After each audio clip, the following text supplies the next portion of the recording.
വഖഫ് നിയമ ഭേദഗതിക്കെതിരെ 70-ലധികം ഹർജികളിൽ ഇന്ന് 2 മണിക്കൂറോളമാണ് സുപ്രീം കോടതി വാദം കേട്ടത്. തുടർന്ന് കേസിലെ ഇടക്കാല ഉത്തരവ് പുറപ്പെടുവിക്കാനുള്ള നടപടികൾ ചീഫ് ജസ്റ്റിസ് സഞ്ജീവ് ഖന്ന അധ്യക്ഷനായ ബെഞ്ച് ആരംഭിച്ചു. 3 നിർദ്ദേശങ്ങൾ ഇടക്കാല ഉത്തരവിൽ ഉണ്ടാകുമെന്ന് ചീഫ് ജസ്റ്റിസ് ഖന്ന പറഞ്ഞു. ഉപയോഗം വഴിയോ കോടതി ഉത്തരവ് വഴിയോ വഖഫായ സ്വത്തുക്കൾ അത് അല്ലാതാക്കരുതെന്ന നിർദ്ദേശമായിരിക്കും അതിലാദ്യത്തേതെന്നും ബെഞ്ച് വ്യക്തമാക്കി. തർക്കത്തിലുള്ള ഭൂമി സംബന്ധിച്ച് കളക്ടർമാർക്ക് അന്വേഷണം നടത്താമെങ്കിലും തുടർ നടപടികൾ സ്വീകരിക്കരുതെന്ന് നിർദ്ദേശിക്കുമെന്നും ചീഫ് ജസ്റ്റിസ് വ്യക്തമാക്കി. വഖഫ് കൗൺസിലെ അംഗങ്ങളിൽ എക്സ് ഒഫീഷ്യോ അംഗങ്ങളെ മുസ്ലിങ്ങൾ അല്ലെങ്കിലും നിയമിക്കാം. എന്നാൽ മറ്റംഗങ്ങൾ മുസ്ലിങ്ങളായിരിക്കണമെന്ന നിർദ്ദേശം ഉത്തരവിൽ ഉണ്ടാകുമെന്നും ചീഫ് ജസ്റ്റിസ് അറിയിച്ചു.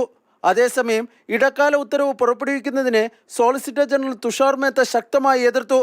കേന്ദ്ര സർക്കാരിൻ്റെ വാദം നാളെയും സുപ്രീം കോടതി കേൾക്കും. ഇതിനു ശേഷമായിരിക്കും കോടതി ഇടക്കാല ഉത്തരവ് ഇറക്കുക.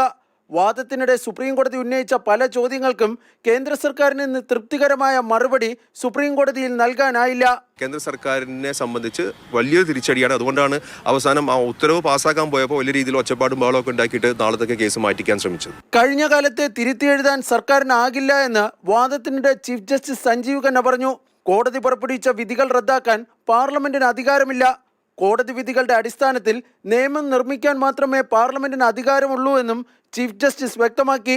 ഇന്നത്തെ നിലപാട് സുപ്രീം കോടതി നാളെയും തുടർന്നാൽ വഖഫ് ഭേദഗതി നിയമത്തിലെ ചില വ്യവസ്ഥകളെങ്കിലും നടപ്പിലാകുന്നത് താൽക്കാലികമായി മരവിപ്പിക്കപ്പെട്ടേക്കാം. മാതൃഭൂമി ന്യൂസ്, ഡൽഹി.